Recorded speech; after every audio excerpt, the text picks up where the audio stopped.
벌써 5년이 됐네요. 5년 전 예전 신광교회에 있을 때 사실 교회가 좀 어려울 때 노회 목사님들이 오셔서 오후 예배를 같이 드리면서 교회를 위해 같이 기도했던 시간들이 있었습니다.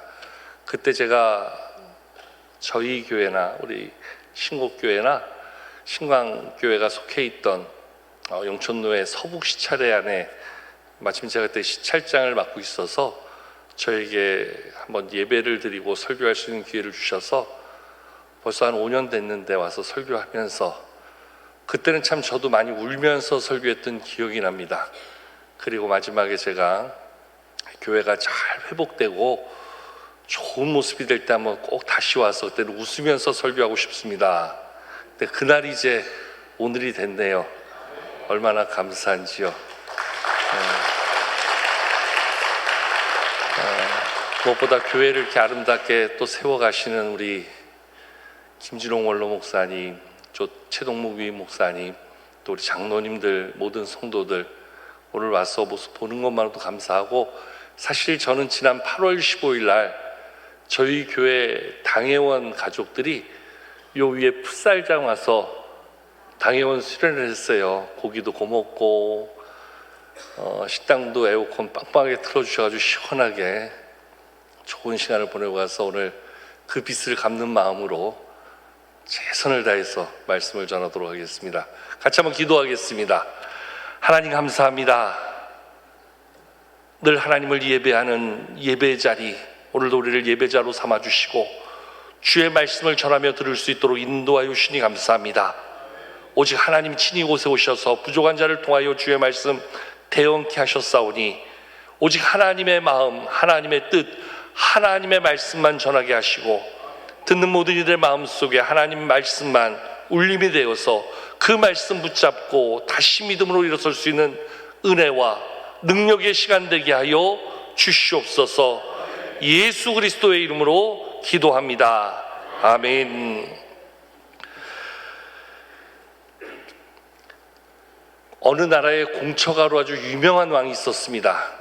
이 왕은 모든 나라의 운영을 왕비가 시키는 대로 따라서 하는, 요만큼도 그 뜻을 거스릴 수 없는 그러한 공처가였습니다. 왕이 그러다 보니까 모든 신하들도 다 공처가로 사는 것 같아요. 그러니까 왕의 마음에 우리 여자분들한테 죄송한데 자괴감도 들고, 이 나라 꼴이 이렇게 해서 어떻게 되나 싶어서 한번 그래도 몇 명이라도 있겠지 싶어가지고 하루는 모든 신하를 불러서 물어봤어요. 너네들이 알다시피 내 상황이 지금 그렇다. 근데 내가 볼 때 너희들도 별반 다를 바 없는데 다는 아니라 생각하는데 한번 우리끼리 한번 알아보자. 자기가 지금부터 공처가라고 생각하는 사람은 오른쪽으로 가고, 나는 공처가 아니다 생각하는 사람은 왼쪽으로 가라. 그래서 다들 눈치를 보더니 쭈삐해서 움직이는데 어디로 가겠어요? 다 오른쪽으로 공처가 있는 자리로 다 가는 거예요. 근데 갑자기 그때 한 명이 성큼성큼 왼쪽으로 당당히 가는 거예요. 오, 진짜 있구나, 있어. 공처가 아닌 자가 있구나. 그래서 그 신하를 앞으로 불렀어요. 일로 와. 너는 지금 왼쪽으로 간 게 맞지? 맞다고. 그럼 너는 어떻게 공처가 아닌 삶을 살 수 있느냐? 오늘 왼쪽으로 간 이유가 뭐냐? 도대체 그 이유를 한번 말해봐라 그랬더니, 전하, 오늘 아침 집에서 나올 때 우리 집사람이 절대로 오늘 사람 많은 곳엔 가지 말라고, 그래서 자기는 왼쪽으로 가게 되었다고. 여러분, 오늘 이 시대를 가만히 보면요, 오늘 이 시대는 마치 진리가 다수의 자리를 차지하는 것처럼, 다수의 자리가 마치 진리인 것처럼 우리는 착각하며 살아가게 되어지지요. 오늘 우리가 말씀을 읽은 이 노아의 시대, 오늘 이 노아의 시대를 일컬어서 말씀은 죄악이 세상에 가득하고 사람들의 생각하는 것이 항상 악하였던 시대다 이야기합니다. 그래서 하나님이 사람 지으심을 한탄하시기까지 하시고 이제 그들을 물로 다 쓸어버려야 되겠다 생각하실 정도로 죄악이 가득하던 시대였다 이야기합니다. 그러니까 모두가 다 그렇게 사는 것이 아무런 문제가 안 되던 시대다. 오늘 노아의 시대를 그렇게 이야기해 주고 있어요. 근데 오늘 이러한 노아의 시대에 하나님께서 한 사람을 우리 가운데 소개시켜 주고 있는데, 오늘 그를 일컬어서 노아, 그는 여호와 하나님께 은혜를 입은 자였다, 이렇게 말씀하고 있습니다. 자, 오늘 말씀 우리 같이 한번 보실까요? 오늘 본 말씀 우리가 함께 8절 말씀, 짧으니까 한번 같이 읽어보실까요? 그러나 시작. 노아는 여호와께 은혜를 입었더라, 은혜를 입은 자였다 이야기합니다. 앞에서는 그 시대의 죄악을 이렇게 이야기하고 나서 오늘 그러나 한 사람을 이야기하며 그는 여호와께 은혜를 입었다 이야기하고 있습니다. 그러면 성경은 왜 노아가 하나님 앞에 은혜를 받은 자인가에 대해서 구체적으로 알려주지 않아요. 그러면서 여호와께서 노아에게 은혜를 베풀어 주셨는데, 노아가 은혜를 받은 특별한 이유를 언급하지 않지만 그 다음 9절 말씀에 보면 노아는 이런 사람이다, 또 심지어 노아의 족보에 대해서 이야기하면서 노아에게는 세 아들 셈과 함과 야벳이 있는데 그 사이에 노아를 소개하며 노아를 이렇게 이야기합니다. 그는 의인이었다, 그는 완전한 자였다, 그는 하나님과 동행하였다. 이 말씀을 보면서 그렇구나, 노아가 은혜를 받을 만한 이유가 여기 있었구나. 의인이었고 완전한 자였고 또한 하나님과 동행하는 자로서의 노아를 말씀이 이야기하는 걸 보면서 이래서 노아가 은혜를 받았구나, 우리는 이렇게 생각하게 된다는 거지요. 여러분, 우리가 이 땅을 살면서 하나님의 은혜를 받고 은혜를 누리며 산다는 것 얼마나 귀하고 복된 일입니까? 저는 성경에서 가장 제 마음에 와닿는 단어 하나를 꼽으라 그러면 바로 이 은혜라는 단어를 좋아합니다. 은혜. 하나님께서 우리에게 값없이 주시는 선물이다. 우리는 은혜의 뜻을 그렇게 이야기합니다. 받을 자격이 있어서 아니라, 능력이 있어서가 아니라, 남다른 조건을 갖춰서가 아니라 하나님의 일방적인 계획과 섭리와 뜻에 의해서 우리에게 주어진 마치 선물과도 같은 그러한 삶의 자리가 우리는 은혜로 이야기합니다. 자, 우리가 하나님 앞에 구원받았습니다. 은혜지요. 내가 자격이 있어서, 조건을 갖춰서, 딱 특별한 능력이 있어서, 어떠한 남다른 모습이 있어서 구원받았다 말할 수 있는 사람 아무도 없지요. 우리는 다 하나님 앞에 하나님의 전적인 은혜로 구원의 삶을 덧입게 되었습니다. 오늘 살아가는 우리들 모든 삶의 자리, 우리의 가정과 일터와 우리의 오늘도 숨쉬고 살아가는 모든 삶이 하나님의 은혜임을 깨닫게 됩니다. 오늘도 생명의 위기 가운데, 어려움 가운데, 문제 가운데 살아가는 분들이 의외로 많이 있습니다. 어디서 어떤 일이 벌어질지 모르고 어떠한 일을 만나서 우리의 삶이 어떻게 될지 아무도 모르잖아요. 과거에 교회가 어려울 때 많은 이들이 이 교회를 품고 기도하며 이 교회 회복을 위해서 기도할 때 오늘 이렇게 회복되어진 놀라운 역사, 물론 많은 분들의 기도와 수고가 있었지만 이 모든 일은 전적인 하나님의 은혜였다 말할 수밖에 없는 것이지요.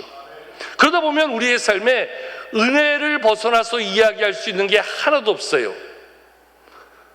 오늘 노아가 여호와 하나님께 은혜를 입었다, 이 은혜를 받았다는 것은 놀라운 모습을 이야기하는데, 그럼 왜 하나님이 노아에게 은혜를 주셨을까?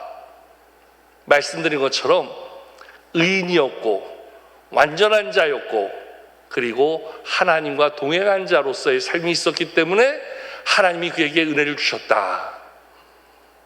사람들이 이렇게 생각합니다.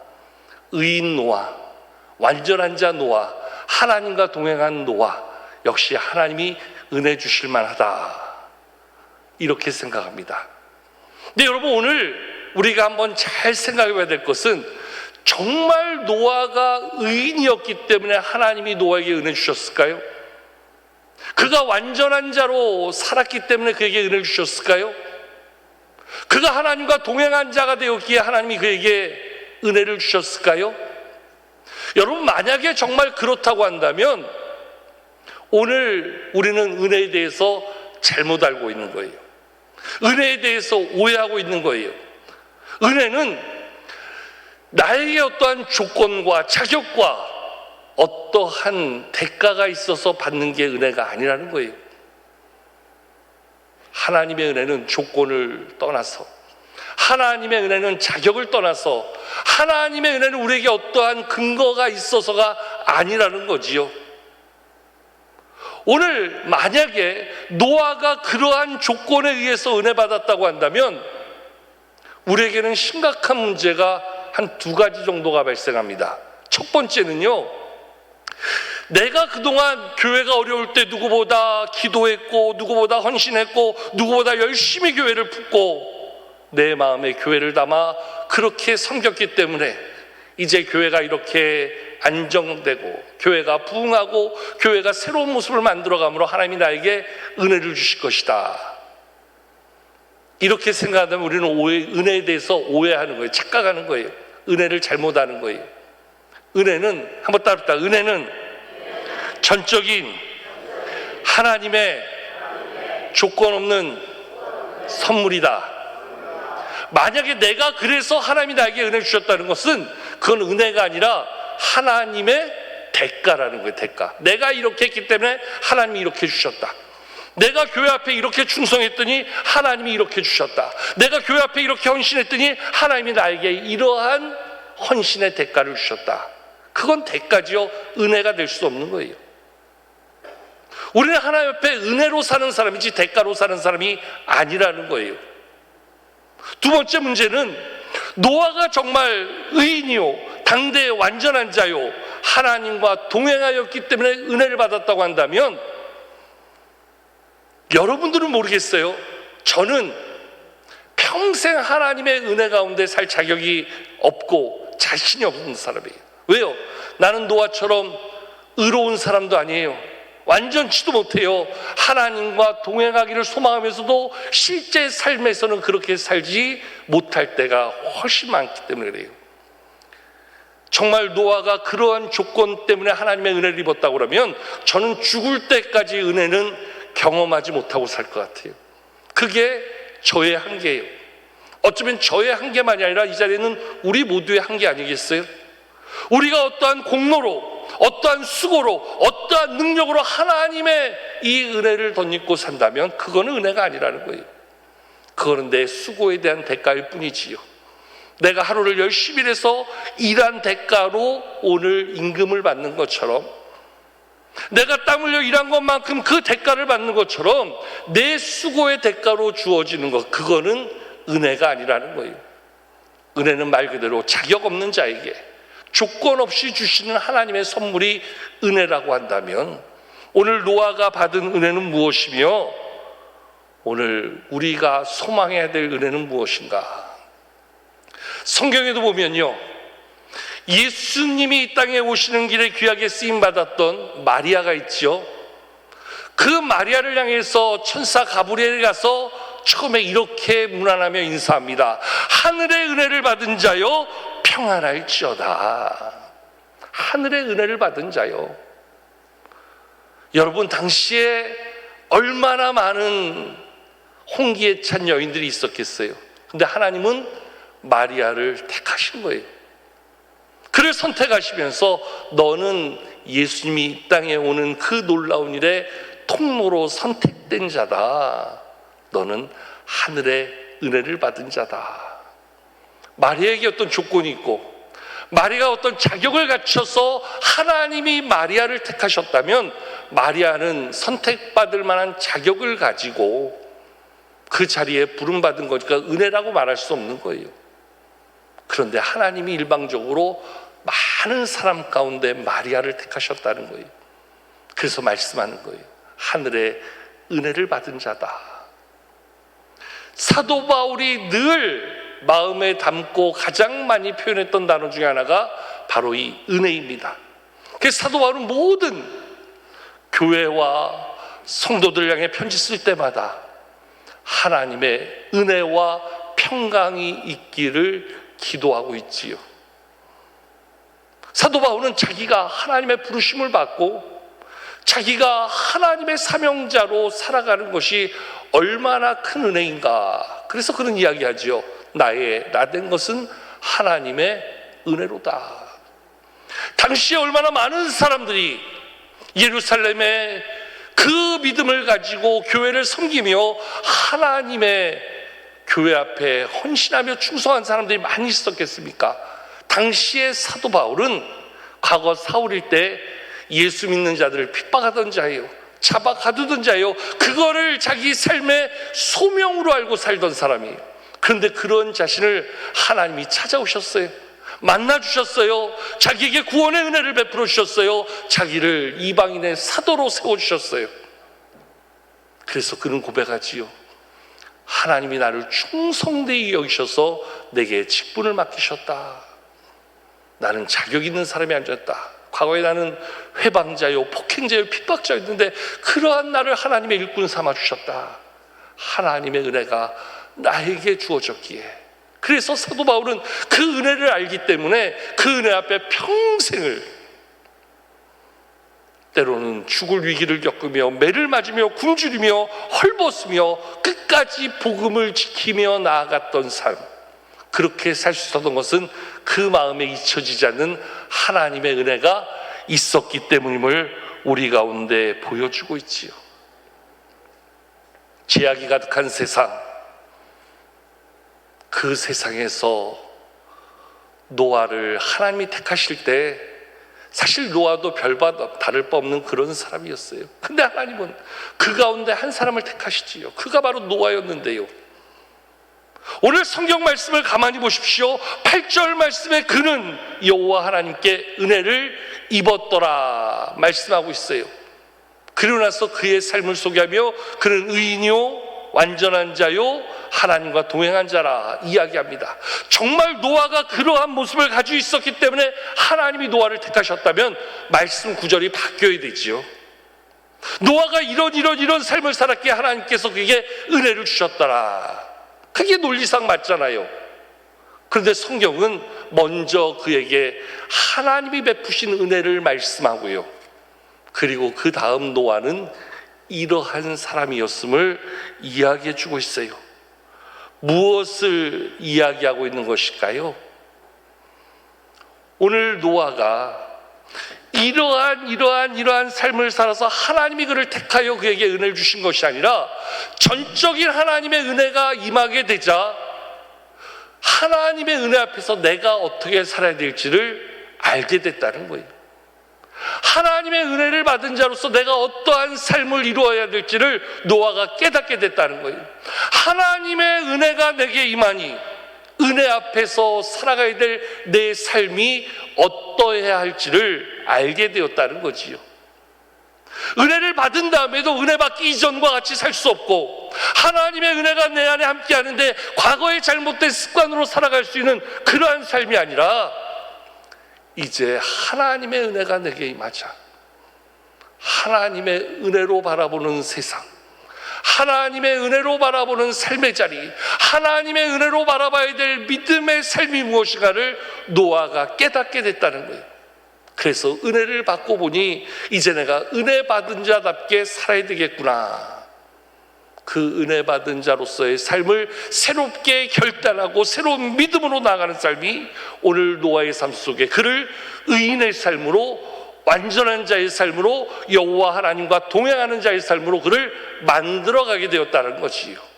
여러분, 이것이 명확하게 드러나는 부분이 출애굽기 20장에 보면 하나님께서 모세를 통하여 이스라엘 백성들에게 전해주신 십계명이 기록되어져 있습니다. 하나님께서 이스라엘 백성들을 애굽의 10가지 재앙을 지난 후에 6월절을 지나서 이스라엘 백성들을 모세를 이끌어서 오늘 애굽에서 이끌어내시지요. 그래서 홍해를 건너게 하시고 광야를 지나 약속의 땅으로 나아가게 하시는 중에 시내산에 이르렀을 때에 하나님께서 출애굽기 19장에 보면 이스라엘 백성들과 하나님이 언약을 맺게 됩니다. 이제 너희는 나의 백성이 되고 나는 너희의 하나님이 될 것이다. 하나님과 이스라엘 백성들이 하나가 되어지는 그러한 신앙 공동체, 영적인 가족 공동체로서의 삶을 형성하게 됩니다. 그리고 모세를 불러서 오늘 시내산에서 모세에게 10가지의 계명을 줍니다. 우리 잘 알지요? 10가지 계명, 10계명. 나 위에 다른 신을 두지 말라, 어떤 것을 절하지 말라. 세 번째 뭡니까? 망령되이 일컫지 말라. 네 번째, 안식을 기억하여 거룩히 지키라. 다섯 번째, 보통 이 정도 되면 따라 하는데, 부모를 공경하라. 여섯 번째, 살인하지 말라, 간음하지 말라, 도적질하지 말라, 거짓 증거하지 말라, 내 이웃의 것을 탐하지 말라. 야, 어제 이거 외우느라고 아주 머리에 쥐가 났어요. 이 10가지 계명, 하나님께서 우리에게 10가지 계명을 왜 주셨을까요? 이스라엘 백성들에게 모세를 통하여 10가지 계명을 주시는데 그 10가지 계명을 주신 분명한 이유가 있어요. 여러분 한번 성경책 한번 찾아볼까요? 잠깐 구약 성경 우리 창세기에서 한 장 넘겨서 출애굽기 20장 1절과 2절 말씀 한번 찾아보실까요? 출애굽기 20장 1절과 2절 말씀 우리 같이 한번 찾아보도록 하겠습니다. 1절과 2절. 자, 같이 한번 한 목소리로 한번 읽겠습니다. 시작. 하나님이 이 모든 말씀으로 말씀하여 이르시되 나는 너를 애굽 땅 종되었던 집에서 인도하여 낸 내 하나님 여호와니라. 아멘. 그리고 3절부터 시작해서 이제 10계명을 쭉 이야기해요. 즉 10계명을 이스라엘 백성들에게 모세를 통해 주시면서 하나님이 2절 말씀에서 이렇게 이야기하는데 다시 한번 들어보세요. 나는 너를 애굽 땅 종되었던 집에서 인도하여 낸 내 하나님 여호와다. 이미 이스라엘 백성들은 애굽에서 벗어났어요, 안 벗어났어요? 벗어났지요. 이 10계명을 애굽 땅에서 이제 출애굽을 소망하고 출애굽의 그 삶을 기대하는 이스라엘 백성들에게 이 10계명을 주시면서 나는 너를 애굽 땅 종되었던 집에서 너를 이끌어낼 너의 하나님 여호와다 그러면 얘기가 달라져요. 근데 이미 하나님께서는 애굽에서 조건 없이 그들의 부르짖음 가운데 꺼내어 주세요. 그래서 약속의 땅 가나안으로 가는 중에 시내산에 이르렀을 때 하나님이 이스라엘 백성들을 한 곳에 모으시고 하나님과의 언약 백성의 언약식을 가지시고 모세를 특별히 불러서 이 10계명을 주면서 지금 뭐라고 말씀하시냐면 나는 너를 애굽 땅 종되었던 집에서 인도하여 낸 너의 하나님이다. 이미 나왔다는 거예요. 이 10계명은 애굽에서 벗어나기 위한 구원의 조건을 준 게 아니라는 거예요. 이 10계명은 이미 출애굽한 이스라엘 백성들을 이제 한 자리에 불러 모시고 이제 너희가 내 백성이 됐으니 내 백성답게 살기 위해서 최소한 이것은 지키는 자가 되라. 최소한 이것을 마음에 담고 내 백성답게 살아가는 기준으로 삼아라. 그래서 이 10가지의 계명을 통해서 우리는 하나님의 백성다운 법, 하나님의 사람다운 삶을 우리 안에 새겨나가는 기준점이 되는 거지요. 너 이렇게 살아야지 내가 너희 구원할 거야. 너 이렇게 살아야지 내가 너희를 인도할 거야. 너 이렇게 살아야지만 내가 너희에게 약속한 대로 지켜줄 거야. 아니라는 거지요. 하나님은 조건 없이 꺼내주셨어요. 하나님은 조건 없이 저들 가운데 하나님의 인도하심과 은혜를 베풀어 주셨어요. 그리고 이제 그 시내산에서 이 10계명을 주시면서 하시는 말씀은 이미 난 너희를 꺼내어 줬잖아. 이제 너희는 내 백성이 됐잖아. 이제 너희가 내 백성답게 살려면 적어도 이 정도는 알고 이 정도는 마음에 새기고 이 정도는 지키는 자가 되자. 그래서 오늘도 우리가 하나님의 말씀 앞에서 하나님의 백성답게 살아갈 수 있도록 하나님이 주신 게 우리에게 주시는 말씀이라는 거지요. 우리 가운데 어느 누구도 조건에 합당해서 구원받는 자, 구원의 약속과 소망을 가지는 자 아무도 없지요. 나 하나님 앞에서 이렇게 살아서 하나님 나 구원하기로 했다. 나 이러한 헌신과 이러한 수고와 이러한 열심이 있기 때문에 하나님 나 구원해 주셨다. 말할 수 있는 사람 있나요? 아무도 없어요. 저와 여러분들은 다 하나님의 구원의 은혜를 받고 은혜 앞에 살아가는 자예요.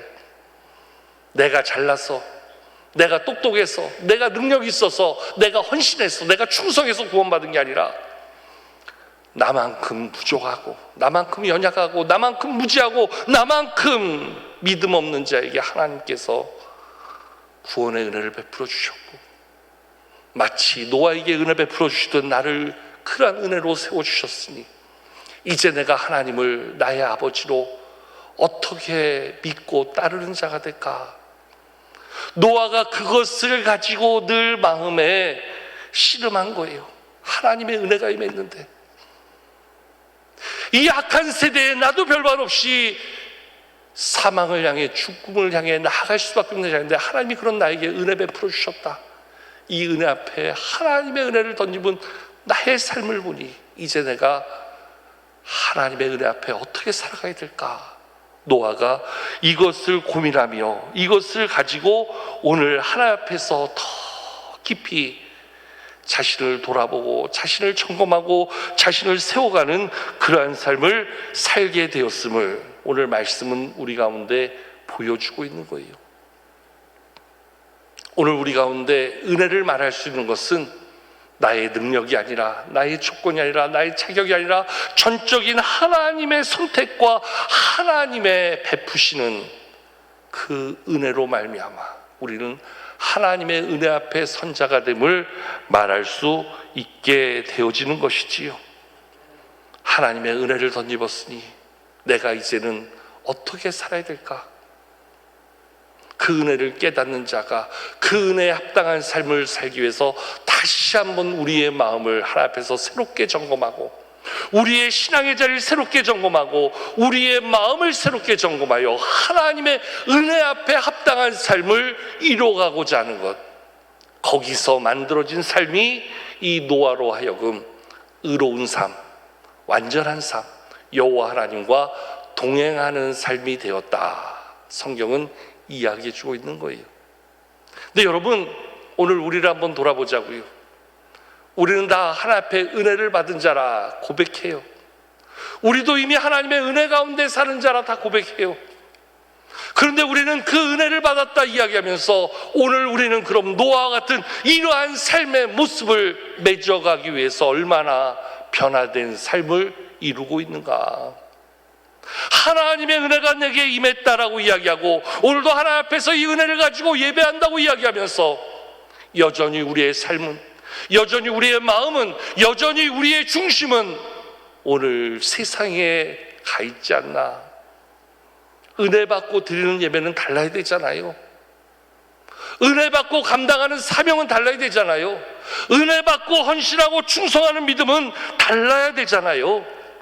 적어도 오늘 성경에 보여주고 있는 노아는 하나님의 은혜가 임하자 그는 의로운 삶으로, 완전한 삶으로, 하나님과 동행하는 삶으로 그 제약된 시대 속에서 마치 군계일학 모든 세상의 제약으로 가득할 때 하나님 앞에서 정말 의로운 자로, 완전한 자로, 하나님과 동행하는 자로 그의 삶이 드러났던 것처럼 오늘 이 시대 가운데 우리도 그러한 은혜의 결과가 있어야 하잖아요. 근데 우리는 얼마나 그러한 은혜 받은 자답게 살아왔는가? 오늘 한번 우리를 돌아볼 필요가 있다는 거지요. 개인적으로, 가정적으로, 교회적으로, 국가적으로 얼마나 큰 은혜가 우리에게 있었습니까? 올 한 해 우리의 삶 속에 정말 하나님의 은혜 없이는 한순간도 살 수 없는 놀라운 하나님의 손길이 우리 가운데 있음을 우리는 매 시간 감사함으로 고백하잖아요. 그런데 그 감사의 고백이 얼마나 우리의 삶의 변화로 이어져 가고 있는가? 오늘 이 시간 다시 한번 우리를 돌아볼 필요가 있다는 거지요. 오늘 이 시간 저는 우리 헌신하는 5교구, 6교구, 아마 저를 세운 게 6교구가 의정부 지역을 맡아서 하시더라고요.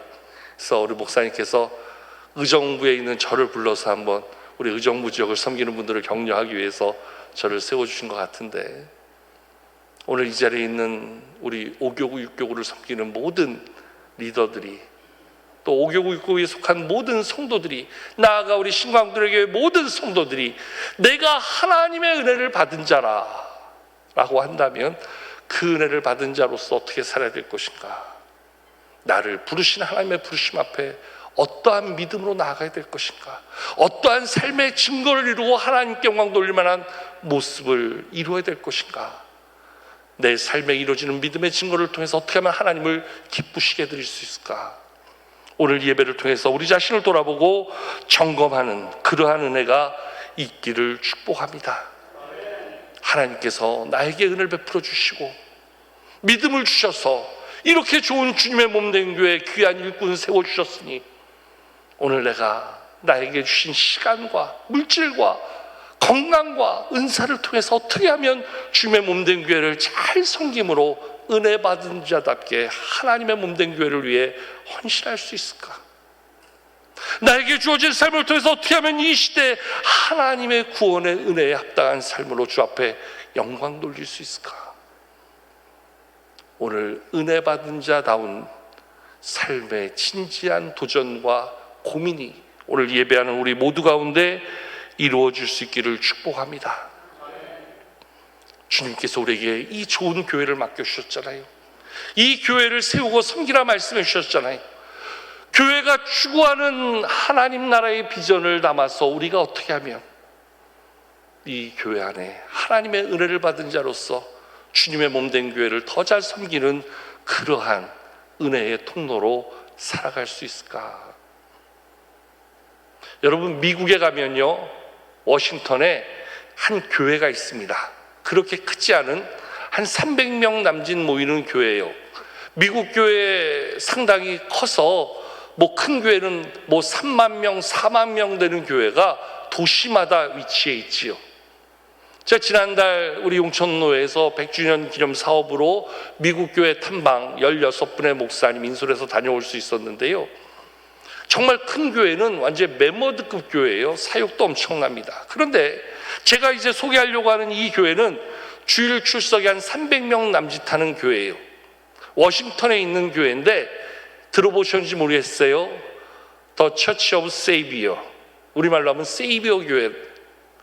이 교회는 출석 인원 한 300명밖에 안 되는데요, 그 미국의 모든 노숙자, 그 다음에 홀부모, 그 다음에 버려진 아이들, 그 다음에 알코올 중독자, 마약 중독자, 동성애자, 이 모든 사람들, 거의 워싱턴에 있는 이러한 사회적인 아픔과 문제 가운데 있는 모든 사람들을 그 300명이 다 커버를 해요. 그래서 여러 기업체에서 도네이션하는 그런 후원금을 받아가지고 그들을 위한 음식을 제공하고 쉼터를 만들고 치료소를 만들고 그들을 섬겨가는 일을 단 300명이 합니다. 제가 그 교회를 2번 방문해봤는데요, 거기 있는 분들한테 얘기를 해서 물어보면은 자기들은 숫자가 중요한 게 아니라는 거예요. 300명으로 충분하다는 거예요. 어떻게 그게 가능하냐? 미국에 그렇게 몇천 명, 몇만 명이 있는 교회도 쉽지 않은 사역을 어떻게 300명이 할 수 있느냐? 그랬더니 저희에게 설명해 주는 분이 딱 한마디예요. 우리 300명은요 다 하나님의 은혜를 알고 부르심의 사명 앞에 살아가는 자들입니다. 우리말에 그런 말 있잖아요. 일당백이라 그러지요. 한 사람이 100명의 역할을 하는 거예요. 한 사람에게 100명의 역량이 들어가는 거예요. 정말 하나님의 은혜를 알고 하나님의 은혜의 감격을 가지고 나에게 주어진 사명의 자리, 그 믿음으로 감당하니 300명이 3,000명 하는, 3만 명 하는 사역을 능히 감당하더라는 거예요. 여러분, 주님께서 이렇게 좋은 교회를 세워주셨어요. 우리 최동국 목사님 제가 가까이 알고 교제하면서 이제는 그냥 형님처럼 대하는 아주 가까운 형님 같은 목사님이 됐는데요, 늘 우리 목사님의 화이팅 아시잖아요. 그 열정 아시잖아요.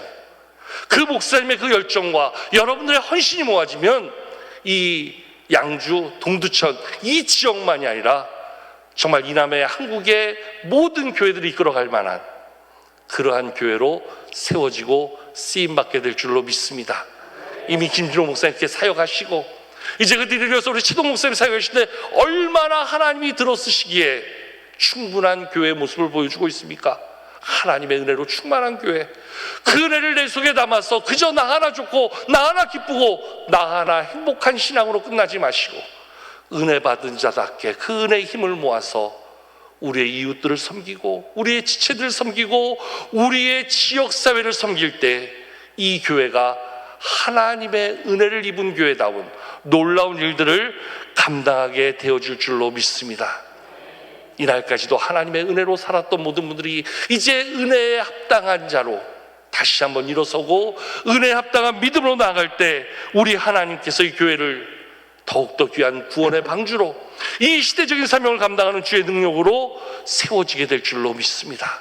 그런 마음의 소원 가지고 오늘 노아를 바라보면서 노아만이 아니라 나도 은혜를 받았으니 나도 은혜를 받은 자답게 주님 앞에서 노아처럼 의롭게 온전하게 하나님과 동행하면서 주님의 몸된 교회를 한 시대 하나님의 구원의 방주를 세우는데 나도 멋지게 살아가리라.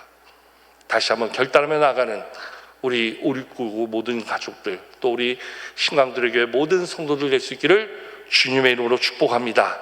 하나님께서 우리에게 교회를 주실 때는 주님의 몸된 교회를 통해서 이루시고자 하는 하나님의 놀라운 계획과 비전이 우리에게 주시는 소원이 되는 줄로 믿습니다.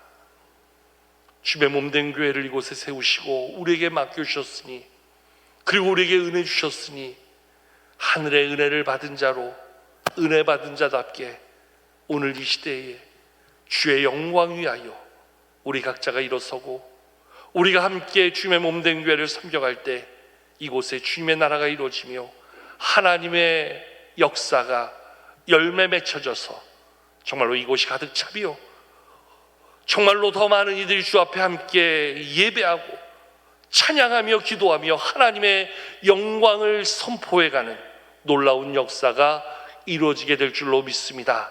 그 일 가운데 하나님이 우리 모두를 오늘 이 자리에 불러주셨으니 우리 모두가 이 시간 함께 기도할 때 하나님 나에게도 베푸신 은혜를 기억하고 그 은혜를 받은 자답게 주님의 몸된 교회 위하여 주님의 몸된 교회의 사역 위하여 무엇보다 주님의 몸된 교회를 통하여 일하시는 하나님의 놀라운 역사 위하여 나도 주님의 뜻에 부합하는 믿음으로 나아가게 해달라고, 그래야 우리 신강들의 교회가 더 귀하게 하나님 앞에 쓰임받고 하나님의 역사를 펼쳐가는 교회로 세워져 갈 수 있도록 누구보다 목사님의 곁에서 힘을 모아 목사님을 돕고 마치 모세를 도왔던 아론 가부처럼 나도 이 교회를 섬기는 일에 누구보다 앞장서 헌신하며 충성하며 열심을 다하는 모습으로 주님의 몸된 교회를 세워나가는 은혜 받은 자다운 멋진 믿음으로 살아가는 새로운 믿음의 결단이 오늘 이 시간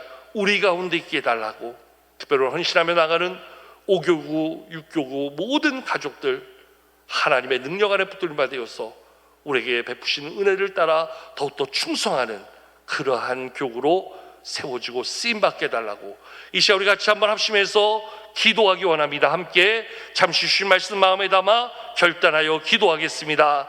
사랑의 아버지 하나님, 오늘 신광들의 교회 5교구, 6교구 귀한 헌신 예배를 통해서 주의 말씀 함께 나누게 하시니 감사합니다.